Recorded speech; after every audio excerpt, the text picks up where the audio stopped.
اگر کوئی بندہ اذان دے رہا ہو اور اذان کے الفاظ آگے پیچھے ہو جائے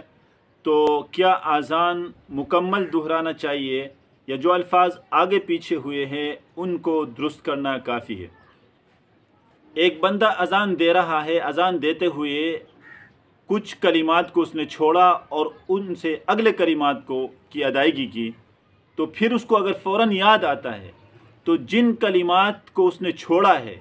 ان کے بعد والے کلمات کی ادائیگی کی ہے، تو یہ بعد والے کلمات کالعدم ہیں، گویا کہ اس نے ان کی ادائیگی کی ہی نہیں ہے، تو پھر جن کو چھوڑا ہے وہاں سے شروع کر کے آگے جائے گا۔ مثال کے طور پر اللہ اکبر اللہ اکبر اللہ اکبر اللہ اکبر کہنے کے بعد اشہد ان لا الہ الا اللہ پڑھنا چاہیے تھا، اس نے اشہد ان محمد رسول اللہ ایک دفعہ یا دو دفعہ پڑھا، پھر اس کو یاد آیا، اب یہ اشہد ان محمد رسول اللہ گویا کہ اس نے اس کی ادائیگی کی ہی نہیں ہے، تو اشہد ان لا الہ الا اللہ سے چلے گا اور آخر تک پہنچائے گا۔ اسی طرح اذان دینے کے مکمل کرنے کے بعد اس کو یاد آیا کہ میں نے